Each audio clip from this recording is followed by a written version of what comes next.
우리 함께 오늘 준비된 말씀을 좀 보도록 하겠습니다. 마가복음 4장 30절부터 32절 말씀을 가지고 사람 하나님 나라로 디자인되다. 제가 부제를 이렇게 표현해봤어요. 지금이 초라하고 볼품없다 여기는 이들에게 정말로 힘이 될 수 있는 말씀이 되었으면 좋겠습니다. 저는 이번 주 수요일 기도회부터 해서 한 7번에서 최대 12번 정도까지 해서 하나님 나라를 살아가는 우리의 자세에 대해서 좀 성경을 함께 살펴보고 함께 우리의 삶에 적용해 볼 수 있는 시간들로 좀 편성해 보려고 합니다. 사람 하나님 나라로 디자인되다 이렇게 부제로 해놓은 시리즈인데요. 제가 이 말씀을 한 3주 전부터 준비를 하다가 문득 오늘 새벽에 이 설교 준비를 하고 있는데 절대 하지 않아야 될 행동을 제가 하게 됐어요. 사진 한번 넘겨주세요. 이게 뭔지 아십니까? 제가 문득 검색창에다가 83년생 연예인, 84년생 연예인, 제 동갑내기 연예인들이 웃으라고 준비했는데 안 웃으시죠? 저와 너무나 차이나는 이 얼굴들을 보면서 제가 자괴감이 좀 빠졌어요. 좀 비참해지더라고요. 여러분들의 표정을 보니까 제가 지금 더 비참해지기 시작했어요. 사랑하는 성도 여러분, 우리는 때론 인생을 돌아보다 보면은 초라해질 때 빨리 넘겨주세요. 빨리. 우리는 때론 인생을 돌아보다 보면 초라해질 때가 분명히 있습니다. 현재의 내 모습이 불만스러워 보일 때도 있을 거고요. 볼품없고 초라하게 여겨져서 부끄러워질 때도 분명히 있습니다. 때론 현재의 모습 때문에 지나온 세월의 과거들을 후회하기도 하죠. 그런데 제가 이 새벽의 비참함 속에서 얼굴을 바꾸고 싶다거나 혹은 큰 돈을 만져보고 싶다거나 아니면 높은 유명세나 아니면 큰 자랑을 꿈꾸지는 않았습니다. 제가 지난 15년 동안 담배를 펴왔고 막 끊은 지 7, 8년밖에 안 되어서 이 모공이 넓고 막 무너진 피부와 이 연예인들의 피부를 비교하면서 다시 피부를 살려야겠다라는 욕구가 들지 않았어요. 지난 시간을 후회하지 않았습니다. 왜냐하면 저에게는 지금 하나님 나라가 맡겨져 있기 때문입니다. 저는요, 이 30대 중반에 내 인생이 어떻게 디자인 되었는지 하나님의 마음을 비로소 깨닫게 되었어요. 그리고 이제 40이 다 되어서야 하나님 나라를 오늘에 살아가야 되는 것이구나, 믿음으로 하나님 나라를 드러내는 것이 성도의 삶이구나 라는 것을 조금씩 깨닫고 있습니다. 20대의 홍성현이라는 사람과 지금의 40대의 홍성현, 이 두 사람이 가장 큰 차이점이 나는 것이 바로 이 지점이에요. 세상의 것을 탐하거나 목표로 하거나 비교해서 자괴감에 빠지는 것이 아니라 오늘 하루도 하나님 나라를 향해서 조금씩 전진해야 된다는 것, 오로지 하나님 나라가 나에게 주어져 있다는 것을 깨닫고 걸어가는 이 삶, 이 차이가 분명합니다. 오늘을 믿음으로 하나님 나라를 살아가면서 세상에 비춰내고 싶은 열망이 있고요.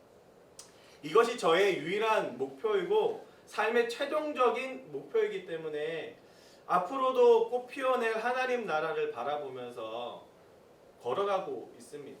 하나님의 은혜만을 바라보면서 그 목표를 향해서 걸어가고 있어요. 아무리 볼품없고 초라해도 그 안에 갇혀있지 않습니다. 아무리 비참하고 우울해도 어둠 속에 사로잡혀 있을 수가 없는 것이죠. 하나님이 꿈꾸시는 대로 하나님 나라를 향해서 그 풍성한 나무의 열매를 맛보고 싶기 때문입니다. 그런 아름다운 미래가 저에게 확정되어 있다고 믿는 믿음으로 오늘도 걸어가고 있어요. 사랑하는 성도 여러분, 우리에게 하나님 나라가 맡겨져 있다는 것을 믿고 계십니까? 우리가 곧 하나님 나라라는 것을 믿고 계신가요? 아니면 우리는 하나님 나라로 디자인되어 있다는 것을 혹시 믿고 계십니까? 이번에 준비하는 이 사람 하나님 나라로 디자인되다 시리즈를 통해서요, 하나님 나라로 살아감에 대해서 함께 꿈꾸는 시간 되었으면 좋겠습니다. 이 시간들을 통해서 하나님 나라의 아름다움을 누리게 되는 저와 여러분 되길 예수님의 이름으로 축복합니다. 오늘의 본문은 이렇게 시작해요. 마가복음 4장 30절부터 31절입니다. 30절 함께 읽어볼게요. 또 이르시되 우리가 하나님의 나라를 어떻게 비교하며 또 무슨 비유로 나타낼까? 겨자씨 한 알과 같으니 땅에 심길 때에는 땅 위의 모든 씨보다 작은 것이로되. 네, 네, 로데까지입니다. 네. 오늘의 본문은 꽤나 익숙한 본문이에요. 예수님께서 하나님 나라를 겨자씨로 분명하게 비유하고 계십니다. 우리가 아무리 이 겨자씨만큼 초라하고 볼품이 없어도요, 결탄코 주저하지 않을 이유들이 있다고 오늘의 본문이 이야기하는 겁니다. 그것을 좀 함께 살펴보고자 하는데요.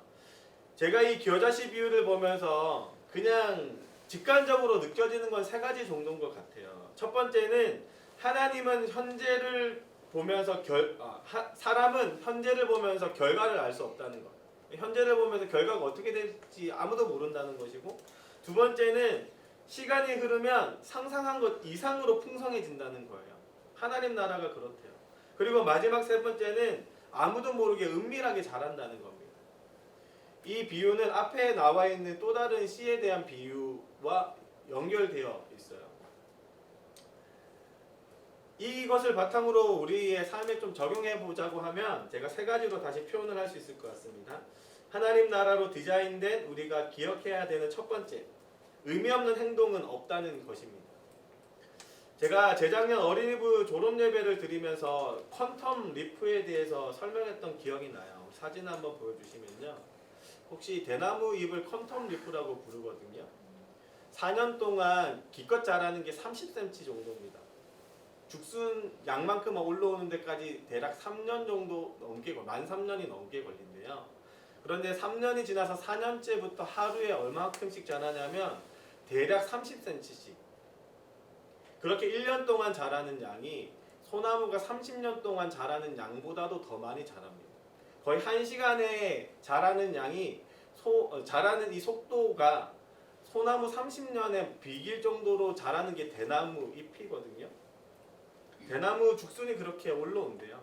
그런 것처럼 대나무가 우리의 눈에 보이지 않고 아무 의미 없이 그냥 땅에 떨어져 있고 3년 내도록 땅에서 아무것도 올라오지 않지만 3년째 비로소 올라온 이 새순에서부터 4년, 5년째 쑥쑥쑥 자라는 것처럼 하나님 나라에서는 그냥 우리가 보기엔 볼품없고 아무 소용이 없는 일, 아무 의미가 없는 일처럼 그냥 직관적으로 봤을 땐 그래 보이지만 대나무처럼 쭉쭉쭉 성장될 수 있다는 거죠. 본문도 이렇게 설명합니다. 31절부터 32절입니다. 겨자씨 한 알과 같으니 땅에 심길 때에는 땅 위의 모든 씨보다 작은 것이로되 심긴 후에는 자라서 모든 풀보다 커지며 큰 가지를 내나니. 분명히 땅에 떨어질 때에는 볼품이 없습니다. 땅의 모든 씨앗보다도 가장 작은 씨앗의 모습이에요. 가능성이 없어 보이는 모습이고 초라하기 그지없는 모습입니다. 땅에 겨자씨 하나 던져 놓은 것 너무나 의미 없이 보인다는 거예요. 우리의 섬김이 그래 보일 수 있습니다. 오늘 하루 아이들에게 펼쳐 보이는 사랑이 그래 보일 수 있어요. 하지만 오늘의 성경 이야기하는 것처럼 이 겨자씨는 결국에 모든 풀보다도 커질 만큼 자라납니다. 이 겨자씨가 실제적으로요, 이 풀이 자라서 줄기가 올라오면 3m에서 5m 정도 자란대요. 나무가 되기 전에. 이 겨자씨가 어떻게 생긴 줄 아시죠? 우리 홀스타인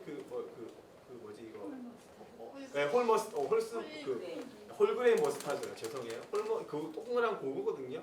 그게 한번 자라기 시작하면 3m에서 5m까지 줄기만 그렇게 자란다는 거예요. 그리고 나서 그 상태에서 나무로 이제 점점점 자라나는 거거든요. 주변에 자라는 잡초나 아니면 혹은 기타 생물에 비길 수 없는 존재가 바로 이 겨자씨라는 겁니다. 저는 이번 주에 이 어린이부를 졸업한 아이들을 통해서 그 모습을 제가 보게 됐어요. 이번에 부활주일이라고 해서 청소년부에서 함께 이렇게 행사를 준비했는데 한 명 한 명이 많게는 한 사람이 세 친구를 교회로 초대를 해서 되게 풍성하게 예배를 드리더라고요. 그리고 주일 오후에 같이 막 피구도 하고 놀기도 했었는데 그 모습을 보면서 와, 어린이부가 6년 동안 정말로 안 보이는 곳에서 수고했던 것, 우리 선생님들이 안 보이는 곳에서 사랑했던 결과물들이 지금에야 이제 싹을 점점점 피우구나, 진짜 하나님 나라는 겨자씨 같구나 라는 것을 제가 경험하게 되었습니다. 그리고 제 머리를 스스로 이렇게 쓰담쓰담 해줬어요. 6년 동안 참 수고 많았네. 사랑하는 성도 여러분, 하늘품 교회의 6년이 그럴 줄로 믿습니다. 우리의 눈에 결코 변한 거 없고 잘한 것 없고 의미 없는 시간으로 6년이 보낸 것 같겠지만 분명히 하나님 앞에서는 의미 있는 시간들이었습니다. 실수와 실패조차도 의미가 있다는 것을 기억하고요. 오늘도 성장케 하시는 하나님의 은혜를 바라볼 줄 아는 저와 여러분 되길 주님의 이름으로 축복합니다. 하나님 나라로 디자인된 우리가 기억해야 되는 두 번째는 뭐냐면 이 즉석 성장은 없다는 겁니다. 오늘의 본문은 겨자씨가 자라는 과정을 명확하게 설명하고 있어요. 32절입니다. 심긴 후에는 자라서 모든 풀보다 커지며 큰 가지를 내나니. 심겨야 하고요. 자라야 하고요. 줄기가 커져야 하고 그때야 비로소 뭐라고요? 가지가 나온대요. 심겼는데 가지가 나올 일이 없다는 겁니다. 뻥튀기가 아니라는 거예요. 저 어렸을 때 그 시장을 지나가는 그 뻥튀기가 너무 신기했어요. 조그만 쌀을 넣었는데 그 순간적으로 뻥 커지잖아요. 내 거 요만큼 내놨는데 막 한 보따리 나오는 게 너무 신기했거든요. 그런데 하나님 나라는 그렇지 않다는 겁니다. 오늘의 성경이 분명히 이야기하는 것처럼 심긴 후에 자라야 하고 자라면 풀보다 더 커져야 되고 더 성장이 이루어질 때쯤에 비로소 가지가 나오기 시작한대요. 요즘 시대가 꿈꾸는 것과는 너무나 차이가 납니다. 사랑하는 성도 여러분, 현재 시대는요 과히 인스턴트 시대라고 해도 과언이 아닙니다. 뚝딱 하면 처리가 되어야 하고요. 뚝딱 하면 결과물들이 만들어져야 해요. 그런 시대를 우리가 지금 살아가고 있습니다. 기다림은 익숙하지 않고요. 더디고 속도가 느린 것은 경쟁에서 도태되어진다고 평가받는 게 지금의 시대예요. 그런데 오늘의 성경은요, 이 성장의 과정과 시간이 필요함을 분명히 이야기하고 있습니다. 과정의 생략을 이야기하는 것이 아니라 빠름이 좋은 것이라고 이야기하는 것이 아니라 분명한 과정을 걸쳐야 하고 느리지만 온전한 과정을 걸쳐서 하나님 나라가 완성된다고 이야기하고 있는 겁니다. 디지털 시대엔 우리는 너무나 잊고 있는 진리예요. 아날로그가 이야기하는 대로 하나님의 방식은 기다림이고 느린 과정인 것이죠. 또 하나하나 과정을 하나씩 밟아야 하는 긴 여정입니다. 중간 단계가 생략되거나 조급하거나 급하게 처리되는 일이 아니라는 것을 기억하는 저와 여러분 되길 예수님의 이름으로 축복합니다. 하나님은요 4,000년의 시간을 기다리셨어요. 십자가 하나의 사건을 위해서 무려 4,000년 동안 준비하셨습니다. 그냥 한순간 아담이 죄로 인해서 타락됐을 때 내가 바로 구원하겠다고 해서 그 눈앞에 그리스도를 탄생시키신 분이 아니라는 거예요. 그리고 다시 하나님 나라를 완전히 완성시키는 데까지도 2000년이 지났지만 아직 그때를 맞이하지 않고 있습니다. 사랑하는 성도 여러분, 하나님 나라가 완성되어가는 이 긴 여정을 기억하길 소망합니다. 그러기에 조바심 내지 않고요. 오늘도 하나님이 계획하신 만큼 자라날 줄 아는 저와 여러분 되었으면 좋겠습니다. 오늘도 하나님이 준비하신 그 여정의 길을 한 단계 한 단계 밟아갈 줄 아는 저와 여러분 되었으면 좋겠습니다. 아주 작은 습관의 힘이라는 책에 이런 내용이 있어요. 낙담의 골짜기라고 표현되어 있는 표거든요. 우리가 생각하는 발전의 모습은 이런 모습이에요. 뭔가 내가 시간을 쏟고 노력을 쏟으면 그만큼 성장이 되어야 되는 1차 그래프와 같은 곡선입니다. 하지만 인생을 잘 살펴보면 대부분 2차 곡선이에요. 어느 순간 성장이 더딘 것 같고 멈춰져 있는 것 같은 시간이 분명히 있습니다. 하지만 그 단계가 지나야 비로소 성장되어지는 거죠. 퀀텀 리프도 마찬가지입니다. 왜 3년 동안 이 잎이 안 자라는 줄 아십니까? 왜 죽순이 3년 이후에야 비로소 조금씩 줄기가 올라오는지 아세요? 그리고 폭발적으로 왜 성장되는지 아십니까? 3년 동안 땅 밑에 깊숙하게 뿌리를 내리고 있어요. 온갖 토양의 양분을 빨아당길 수 있을 만큼의 촘촘한 뿌리를 내리는 데까지 3년의 시간을 보내는 겁니다. 사랑하는 성도 여러분, 우리에게 이런 낙담의 골짜기가 있다는 것을 기억하길 소망합니다. 노력해도 변함이 없는 구간, 티가 나지 않는 구간, 우리의 인생에는 분명히 낙담의 골짜기가 존재하고 있어요. 그러기에 우리의 인생에도 또 우리 아이들의 인생에도요, 여유를 가지고 기다릴 줄 아는 저와 여러분 되었으면 좋겠습니다. 그 여유로부터 아이들의 미소가 밝아질 거예요. 그 여유로부터 아이들의 마음이 가득가득 채워질 겁니다. 하나님의 속도와 과정을 기대하면 기대할수록 아이들의 마음이 회복되어 갈 줄 믿습니다. 그 하나님의 속도를 바라볼 줄 아는 저와 여러분 되길 예수님의 이름으로 축복합니다. 마지막 이 하나님 나라로 디자인된 우리가 기억해야 하는 세 번째는요. 우리의 성장은 개인을 위한 성장이 아니라는 것입니다. 세상을 유심히 살펴보면요. 아니 그냥 대충 살펴보아도요. 모두가 잘함. 모두 다 그냥 잘하는 게 아니라 좀 더 잘함. 비교할 수 없을 만큼 잘함에 집중되어 있는 것을 보게 됩니다. 때론 교회의 성장도 그런 관점으로 보는 것 같아요. 모든 풀보다 커지길 바라는 마음이 기본적으로 욕구로 내재되어 있다는 거죠. 저는 매일에 일주일에 한 번씩 목회데이터 연구소라는 곳에서 발행되는 이 주간 리포터가 계속해서 오게 됩니다. 이번 주 내용은 이 행복지수와 관련된 내용이었어요. 한번 표를 한번 보여주시면요. 우리나라 행복지수는요. OECD 국가 중에 33위입니다. 좀 괜찮네 여겨질 법하지만 이 표가 이야기하는 것처럼 OECD 국가 측정하는 국가는 38개 국가예요. 38개 국가 중에서 우리나라가 2004년도에 33위를 했습니다. 우리나라 행복지수가 정말로 평균 이하인 것보다 더 아래에 있다는 거죠. 거의 꼴찌라고 해도 과언이 아닙니다. 지난 20년 동안 대한민국은요 폭발적인 성장을 이루었어요. 아마 우리 성도님들은 그 폭발적인 성장의 때에 함께 자랐던 세대일 겁니다. 군사력도 최근에 세계 4위에서 5위 정도 되는 초강대국이 되어 있는 게 지금의 대한민국입니다. 그런데요, 그 폭발적인 성장과 동등하게 행복지수가 같이 올라가지 않았어요. 왜 이런 현상이 발생되고 있을까요? 저는 단연코 이 현상은요, 우리의 마음 가운데 누구보다도 잘하고 싶은 마음밖에 없었기 때문이라고 여깁니다.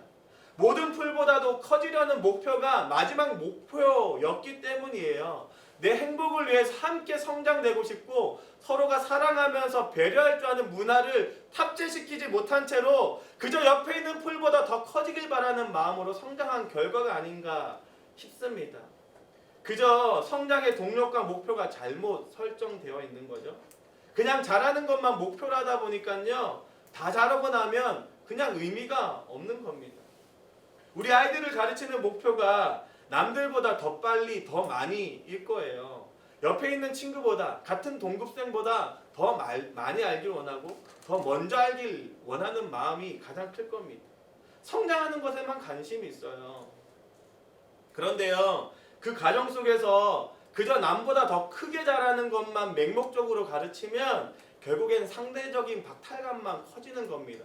행복이 채워지는 것이 아니라 마음이 점점점 비워지는 거예요. 송중기가 저에게 오늘도 모욕감을 줍니다. 같이 82년, 83년 생인데 저보다 훨씬 더 잘 자란 모습이 저에게 모욕감을 줘요. 그가 가진 꿀피부가 저에게 너무나 부럽습니다. 그런데요, 이 사람보다 더 많은 제가 그런 피부 가졌다고 제 마음이 채워지냐? 그렇지 않다는 겁니다. 오히려 서로가 나눌 줄 알고 배려할 줄 알고 함께 동반 성장하는 기쁨이 무엇인지 가르칠 때에 우리의 마음 가운데 진짜 행복이 찾아올 줄로 믿습니다. 오늘의 겨자씨의 자람에는요 분명한 목표가 달라요. 우리 32절 한번 볼까요? 32절 함께 읽겠습니다. 시작. 심긴 후에는 자라서 모든 풀보다 커지며 큰 가지를 내나니 공중의 새들이 그 그늘에 깃들 만큼 되느니라. 아멘. 사랑하는 성도 여러분, 오늘의 이 겨자씨 하나님 나라의 성장은요 그저 맹목적인 성장이 아닙니다. 많이 크는 게 목적도 아니고요, 가지를 내는 것도 목적이 아니라 최종 목적이 뭐라고요? 하늘에 나는 새를 깃들게 하는 게 목적인 거예요. 날개짓에 지치고 힘든 일이 와서 쉴 수 있는 곳, 그곳이 바로 하나님 나라요, 우리의 교회요, 우리 공동체라는 뜻입니다. 다시 한번 도약할 수 있는 힘을 비축할 수 있도록 돕는 공동체, 다시 한번 저 높은 창공을 날아갈 수 있도록 날개의 에너지를 재충전할 수 있는 곳이 바로 하나님 나라라는 것입니다. 그리고 주일의 모습이 그러해야 하는 것이죠. 다른 교회의 성장 속도를 비교하고 다른 교회가 가진 것을 비교하고 우리도 동일하게 그만큼 성장되어야 된다고 해서 맹목적인 섬김만 쏟아내는 시간이 주일의 시간이 아니라는 겁니다. 우리도 쉴 수 있는 곳, 그리고 누구나 한 영혼 한 영혼이 왔을 때 교회의 담김으로 쉴 수 있는 주일의 모습, 그게 바로 하나님 나라라고 오늘의 성경이 이야기하는 겁니다. 사랑하는 성도 여러분, 주일의 섬김이요 그저 맹목적으로 교회의 성장만을 위한 동력이 되지 않길 소망합니다. 우리의 섬김은 날개의 쉼을 위한 섬김입니다. 우리의 섬김은요 사랑으로 품는 섬김이에요. 이것을 기억함으로 온전한 하나님 나라를 꿈꾸며 펼쳐볼 줄 아는 저와 여러분 되길 예수님의 이름으로 축복합니다. 제가 문득 설교를 준비하다가 이 아브라함의 노년이 생각났어요. 어제 구약성경대학을 하다가 스쳐 지나갔던 본문들인데요. 아브라함의 이 생명의 끝을 딱 마주했을 때에요. 어떤 생각이 들었을까? 다시 한 번 더 새벽에 묵상하게 되더라고요. 하나님께서 분명히 별처럼 많은 자손을 주겠다고 약속하셨고 네가 보이는 동서남북의 모든 가나안 땅을 다 주겠다고 약속하셨지만 막상 175세로 죽을 때 아브라함의 모습은 정말로 초라합니다. 이삭이라는 아들 한 명 낳았고요. 조금 더 세월이 지나서 거의 죽을 때쯤에 야곱과 에서가 태어나는 장면 정도만 목격한 게 아브라함이에요. 그리고 땅조차 자기가 누빌 땅조차 없이 유랑 생활을 끊임없이 했던 사람이고 자기의 아내를 묻기 위해서 400세겔, 은 400세겔로 겨우 땅 하나를, 굴 하나를 샀던 사람이 바로 아브라함입니다. 아브라함은 과연 어떤 마음으로 임종을 맞이했을까요? 자기의 이 175년의 세월, 특히나 하나님의 약속을 바라보며 거의 100년을 살아왔는데 의미 없다 여겼을까요? 아니면 하나님 안에서 의미를 찾고 끝까지 하나님 나라를 바라보며 눈을 감았을까요? 히브리서 11장 9절부터 10절은 이렇게 기록합니다.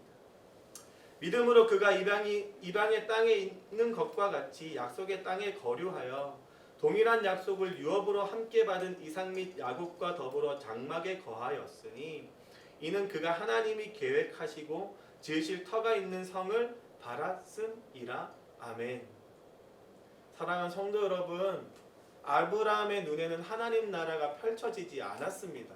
현실로 보았을 때는 여전히 동일한 인상이었고 어찌 보면 하란에서의 인생보다 어쩌면 우르에서의 인생보다 더 못한 삶을 살았을지도 모릅니다. 175년 되어서 눈을 감을 때 그가 봤던 것은요 그래도 하나님이 계획하시고 이뤄가실 그 성을 바라는 마음으로 눈을 감게 되었어요.